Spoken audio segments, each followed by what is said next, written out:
It's just, I tried recording this video probably about a dozen times, and I just couldn't get through it. So sometimes it's just easier to do it live. There's a little bit less pressure if I'm doing it that way to not stumble a bit and not go off on tangents. So we'll try to keep this short and we'll try to get through it. So I'm just going to start off by making the obvious joke. We live in a society where a Calgary judge rules that a woman with autism can seek medical assistance in dying. Or as I like to put it, Calgary judge rules that a woman with autism can seek to be gassed by the Canadian state. Because isn't that really what this is, ultimately? Somebody being put into the gas chamber because they're disabled or because society wants to give up on them or something like that. I don't know. That's just the way I feel about it. Before we get into this article, I just want to restate my opinion. Once again, that I've always been very strongly against euthanasia. I'm someone who suffers from bipolar disorder, someone who suffers from severe depression, someone who suffers from suicidal ideation. And if this had been the norm when I was growing up, then, and a doctor told my parents that's a good idea, they might have gone, you know what, Argent, we're going to give up on you, our son, and we're going to put you into the gas chamber because you're a burden on us. You're a burden, and it would be better off if you were never born. It would be better off if you're dead. So we're just going to throw you in there. And they would have given up on me, and I wouldn't have gotten treatment. I wouldn't have been a responsible member of society. But beyond that, do we really want to live in a society where this kind of thing happens? Where this is how we treat people, with this is how we view people like this. But anyways, let's just go into this. So Judge Colin Feasby, who's definitely going to hell, said in his decision that his decision will be stayed for 30 days so lawyers of the father of the woman can decide whether to file an appeal. So let's just take a step back and let's just think about this. We'll get into the rest of the article. So the father is suing the daughter or suing the Canadian state to not put his daughter in a gas chamber. And I know that it's not actually a gas chamber, but I mean, we use Nazi iconography for everything else. And this is like the one case where it actually does apply. So I'm gonna go all in with it. So the father is like, look, I don't want my daughter to be killed by the Canadian state because she has a disability. And the judge is like, no, mister. That's toxic masculinity. You know what that is? That's Nazism. Not wanting to gas disabled people is. Preventing a Calgary woman's medically assisted death would cause her irreparable harm. A judge ruled Monday in ordering an injunction stopping her from ending her life to be lifted. Okay, so if the Canadian state doesn't gas her, that would be irreparable harm. Her getting injected with like whatever the thing is that kills her, that would be okay. We can't. So the logic is, we have to kill someone, because if we don't kill someone, then that's going to be irreparable harm. That I think that is the logic that if there is any kind of logic that we're following at the moment. So that's cool. But Justice Colin Feasby said his decision will be stayed for 30 days, so lawyers for the father of the woman, identified only as MV, can decide whether to file an appeal. The Calgary Court of King's Bench judge said he had to weigh the potential harm an injunction would cause the 27-year-old woman who suffers from autism against the harm her parents would suffer if the injunction was lifted. So it's like, who's going to be more depressed? Is the woman going to be more depressed if the Canadian state doesn't gas her? Or is the parents going to be more depressed if their daughter gets gassed? Like, are we literally having this? This is the conversation we're having. and I've talked about this a lot. Remember when we used to talk about going to Mars and the moon and fusion power and longevity vaccines that let people live till they're 500? And this is what we've decided to focus our civilizational energy on, is debates over whether it would cause more harm for the Canadian state to like kill a disabled person or not. Okay. The harm to MV, if an injunction is granted, goes to the core of her being, Feasby said in his written ruling. Let me see. I'm just gonna check something. Let's see here. I'm gonna see if this is an every time.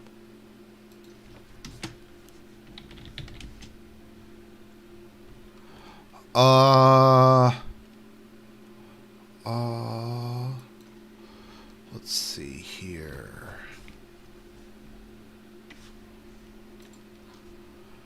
If this is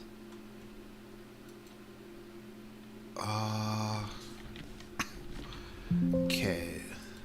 I think it might be.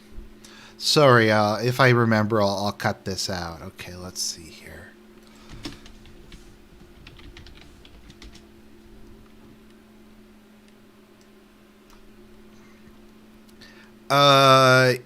Yes, I think so. Okay, anyways. Back to this. Says his decision will be stayed for 30 days, so lawyers for the father of the woman... Okay. Okay, let's back up. An injunction would deny MV the right to choose between living or dying with dignity. Further, an injunction would put MV in a position where she'd be forced to choose between living a life she has decided is intolerable and ending her life without medical assistance. It's like people are going to kill themselves anyways. So we might as well just do it as a society. Like, that's the decision we're going to do. That's the road that we want to go down. This is a terrible choice that should not be forced on her, as attempting to end her life without medical assistance would put her at increased risk of pain, suffering, and lasting injury. What? So we have to kill her because if she tries to kill herself, she might survive but be injured.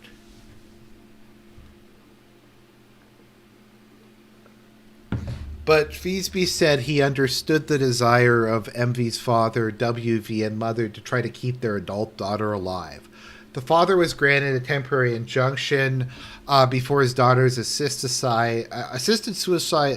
gassing under MAID was to take place on February 1st.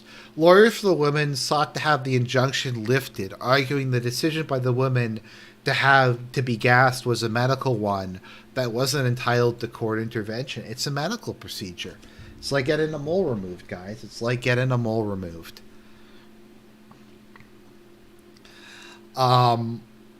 Notice just the frankly sociopathic language. Like, we're talking about a person's life here, and just none of these people give a shit, like, at all.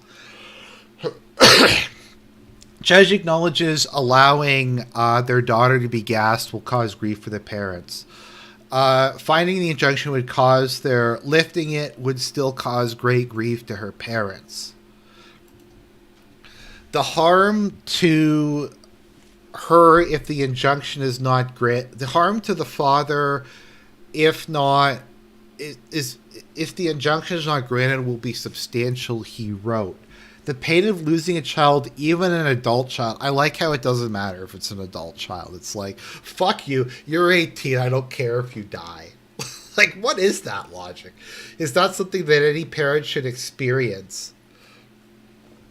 The parents have devoted their lives to raising MV from birth and have continued to support her since she has come of age. They will understandably be devastated by her death. No shit. For many parents, the loss of the child is a life-changing event that they will never truly recover from.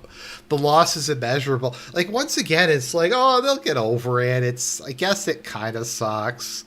It's kind of sad. They'll be fine, though. The daughter sought to be gassed last year and was initially approved by one doctor, but not a second. She then sought a third option and was given the necessary approval of two physicians to have an assisted death. So that's what you do. You know how, like in Florida and in some white trash states, you have pill mills where there's like the fake doctors or the like hack doctors who you go and you get them to write you prescription for like benzos or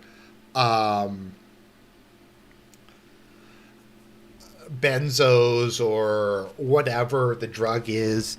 This is like in Canada, we're going to have like a cottage industry where you have like special doctors you go to get them to sign off on every euthanasia. Like that is the new one. That is what they're going to go down. I mean, I'll take the methanol state over that. Fuck. Feasby said his ruling did not foreclose the daughter changing her mind before the procedure is completed. What I know of your journey through the healthcare system from the evidence in this case suggests that you have struggled to find a doctor who can diagnose your condition and offer appropriate treatment. You mean like a bullet to the head? Like, is that the appropriate... Are they talking about treatment for autism? Or are they talking about treatment as like her getting put in the gas chamber?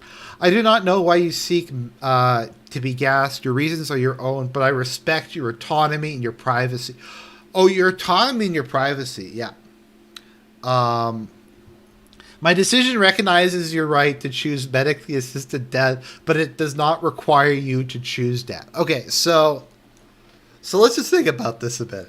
Your privacy does not entitle you to anonymously say something on the internet, to make like a joke. You can't make a joke that somebody might find hurtful on the internet. That doesn't count as privacy. Or even in your personal life, you can't talk about things that are considered hate speech in your personal life. That's not covered by privacy. That's not covered by autonomy. You have the right to have the Canadian state gas you, though. So, I guess in these people's minds, you have the freedom to be put into a gas chamber, but you don't have the freedom to say your opinion. Okay. Actually, this is hate speech. That's right. This video is hate speech because I'm I guess advocating genocide or something by not wanting to kill disabled people. Also, I'm using hateful language by comparing this to the Holocaust. And guys, this is nothing like the Holocaust. How dare you compare it to that? Lawyer Sarah Miller, who argued on the parents' behalf, suggests there needs to be greater oversight within the medical system and sought a judicial review of the decision, seeking an extension of the injunction while that occurred. Miller declined to comment Friday on Feasby's on whether the decision will be appealed. So that's cool. Some court decision that is righteous. Yeah, it's just okay. So let's just take it. So there's this trend, and I was arguing with some people this week because Elon Musk said that he supported borders and like putting people in jail and stuff like people who commit like really bad crimes in jail. Let me try to bring this up. Let me see if I can find this. The thing that was that I got into a whole bunch of fights with people over. Okay. So this was an argument I got in with somebody on Twitter. So let's see what is considered a Nazi position to this person. This is Elon Musk's positions. These are considered extreme right evil positions. My positions are secure borders, safe and clean cities, don't bankrupt America with spending, racism against any race is wrong, no sterilization below the age of consent. And so according to this person, secure borders is a Nazi position. Safe and clean cities, aka like arresting criminals and not letting people shit in the streets. That's a Nazi position. Um, Being against racism when it's against white people is, and not sterilizing people is that's a Nazi position. But this isn't. This isn't a Nazi position. And now let's go to the Holy Sanctuary. This is the Holocaust Museum Memorial. It's a pretty good museum, actually. Like, I'm gonna be honest. I went there way back in the day, and I cried like a baby. It's a very well put together presentation, and it's kind of this like holy shrine, more or less. The murder of people with disabilities. The Nazis saw people with disabilities as an obstacle in their attempts to create an idealized German race. Many Germans did not want to be reminded of individuals who do not measure up to their concept of the, the normies, and were considered unfit or handicapped. People with physical and mental disabilities were viewed as useless to society and a threat to genetic purity, and ultimately unworthy of life. At the beginning of World War II, individuals with mental or physical disabilities were targeted for death in what the Nazis called the T4, or euthanasia program. The euthanasia program required the cooperation of many German doctors who reviewed the medical. At least two German doctors, apparently, institutions that if it required many, then I guess there was more oversight in the Nazi extermination program than the Canadian one.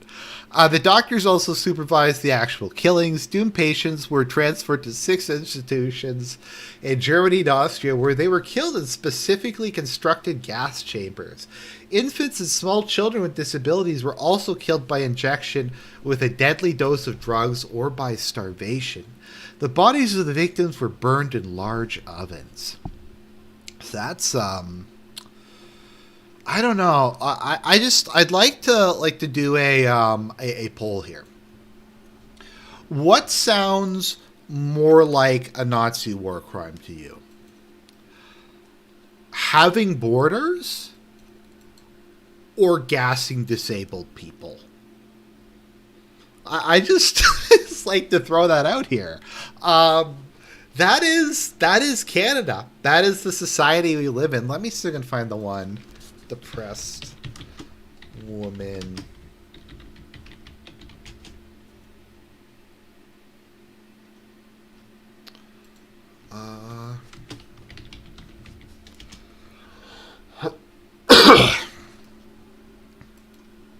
Okay, here we go. Here's a we live in the society moment. Woman devastated. Manitoba woman devastated over delay in being gassed for mental illness. Kathy von Bersker calls 3-year delay discriminatory and dehumanizing and stigmatizing.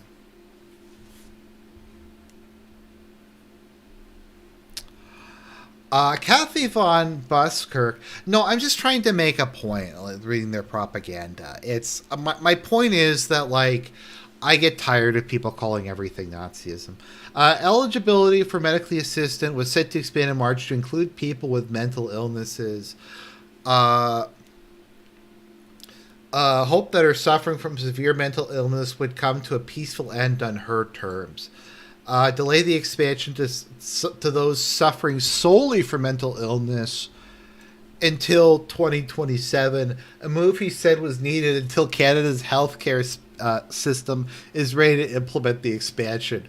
So they're literally just waiting until they have the big gas chambers ready. We can't, there's too many people we want to throw in. It would be too inefficient. We need to build the death camps. The government is making it even worse by not recognizing and not including us. It's a human rights thing. It's a human rights issue. Um, let's see here. My illness caused me grievous amounts of. The 56-year-old Brandon resident says all treatments she had tried over the years have failed to end the suffering caused by body dysmorphia, OCD, depression, and anxiety. She says that being gassed would allow her to die on her terms and end the pain she lives with every day. Like, it's so sick. It's just so fucking sick. Like, once again, and this really hits home because, as I've said many times, I've done videos on this. I suffer from bipolar disorder. I take medication. I've had therapy. Large portions of my life, I've been suicidal. I even had childhood bipolar.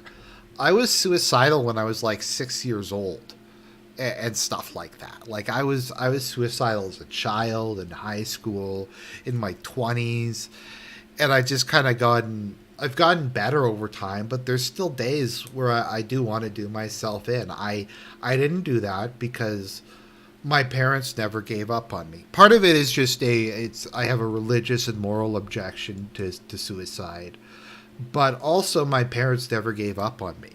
They never told me I was useless. They never told me I was a burden. They just said that we're going to get you through this, son. We're going to get you the treatment you needed. We're going to support you. And whenever, like, and they would just help me. And I was able to, I live on my own now. I have a career. I'm a tax-paying, law-abiding citizen. And I don't want to live in a society that just gives up on people like that.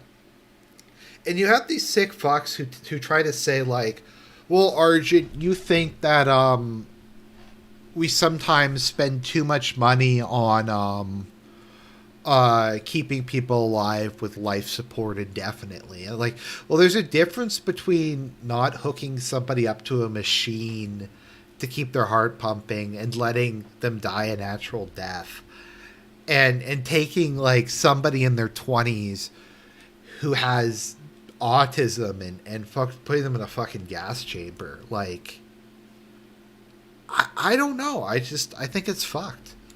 Maybe I'm a pussy. Maybe I'm a shitlib. It's just at a very basic fundamental level that just seems wrong to me.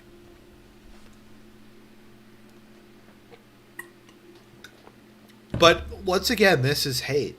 This is apparently hate speech. Me, like, I'm tearing up here. This is, I joke about this stuff and I make fun of it because I don't know how else to deal with it. But it's extremely sad. So medical accessibility. She has had for 20 years medications did help her. But she needs treatment stopped. But she says treatment stopped working 5 years ago. She had 12 shock treatments, 12 ketamine infusions, behavioral therapy, numerous counseling sessions, exposure therapy, a week in a psychiatric ward, and other treatments to try to treat her mental disorders. Like, at this point, just give her drugs. Like, I don't know, just give her cocaine, give her meth, just give her, like, I don't know, give her something. Like, I'm gonna, like, say something controversial here. Maybe giving somebody 12 shock treatments and 12 ketamine infusions was not a good idea for their mental health. Maybe that was just not helpful. I mean, that... She's attempted suicide 3 times, traumatizing both her and her family. Wait, what is this? She finds it hard to leave the house and no longer enjoys things she once loved, like reading, gardening, traveling, and praying. She can't enjoy praying, so we need to gas her. She has attempted suicide 3 times, traumatizing both her and her family. It's a trauma, guys. It's a trauma that she can't get into that sweet, sweet gas chamber. I feel a profound sense of loss and sadness every day of my life. Nothing brings me joy or happiness or peace, she said. So yeah, it's this is how it's gonna go. We're having a dramatic expansion of it. Wait a minute. They've gassed 45,000 people? Health Canada reported 13,000 people were gassed in 2022, a 31% jump over the previous year. So we're going to try to get these numbers up. That's success of the program.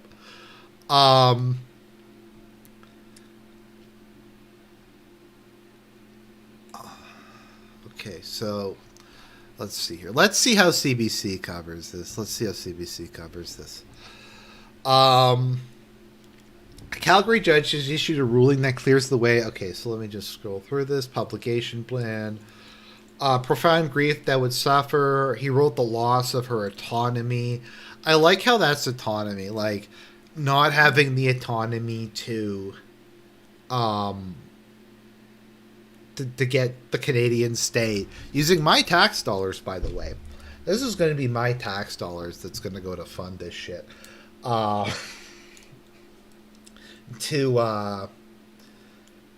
That's breaking the autonomy. And I just want to say once again, my heart breaks for people who actually do have a terminal illness. Maybe they only have a couple days left to live and they have, I don't know, leukemia or some horrific form of cancer. Maybe they've received a terrible mortal wound and they just want them to be put out of their misery. They want to just die so that the pain can end. And I have all the sympathy in the world for those people. And it is horrible, and I understand. And I think if you're somebody who would euthanize them in that position, I can't really blame you. There is I remember there was a World War II documentary I saw when I was young, and there was a British soldier, and he said that in France he came across a little boy who the bottom half of his body was blown off, like from the stomach down. And he said that he took the boy in his arms and he shot him in the head with his pistol, because the kid was going to just slowly die by bleeding out. And I can't really condemn the man for that. I can't but I'm just trying to say I get it. I do get it, but it's just, sorry, I'm kind of tearing up here. I'm kind of crying, actually. She is generally healthy, is vulnerable, and is not competent. Okay, her own life. He says she is generally healthy and believes that her physical to the extent she has any result from undiagnosed psychological conditions. Her only known diagnosis in court earlier this month is autism and ADHD. That's just fucking... I could make a joke about gamers here. There's a tie-breaking doctor. This is what we have. We have the fucking tiebreaker on the court. Two doctors were initially approached. One signed off and the other said no. A third tie-breaking doctor was then offered. The third doctor signed off because he was... the father said the third doctor signed off and because he was not independent or objective. Called the situation a novel issue for Alberta because there's no appeals process and no form of review.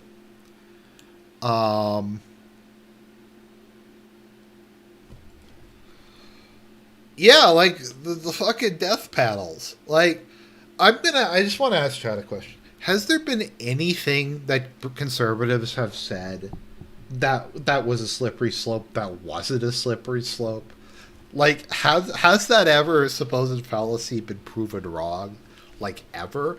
Maybe there has been. I can't think of too many though.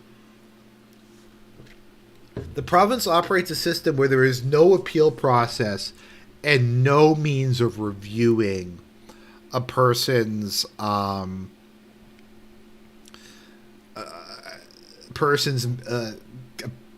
what? So there's no appeal process. There's not. They can just do it. So my heart breaks for her parents. Like, the choice to live or die with dignity is hers alone to make. But if you want to, like, post a Pepe meme, that is beyond the pale. That is not part of the society. That cannot be permitted in our society. So that is the that is where we are at the moment. Now, just as kind of a bonus thing, we're just going to throw this in at the end here. Calgary church to merge drag show with Easter Sunday service as sacred act of protest. Calgary Unitarian minister Samaya Oakley says the church wants to show solidarity with the LGBTQ community. A Calgary church is combining its Easter Sunday services with a drag show to show solidarity with the LGBTQ community in the face of the Alberta government's proposed policy changes that will affect the rights of transgendered youth. Easter Sunday overlaps with International Transgender Day of Visibility. The Drag Me to Church event will take place at 10:30 on Sunday. No matter what tradition you're from, I guarantee you will have people in your community who identify on the 2SLBTQIA plus spectrum, whether they're free to say it or not. We'll feature drag performances, drag queen story time, and multiple speakers. The webpage for the event calls it a sacred act of protest. Actually, no, I actually deleted my Facebook account, so I can't even go on it. Inherent worth and dignity of every person. And that's where we're coming from in terms of this work. This doesn't, gassing disabled people doesn't violate the, what the fuck is this?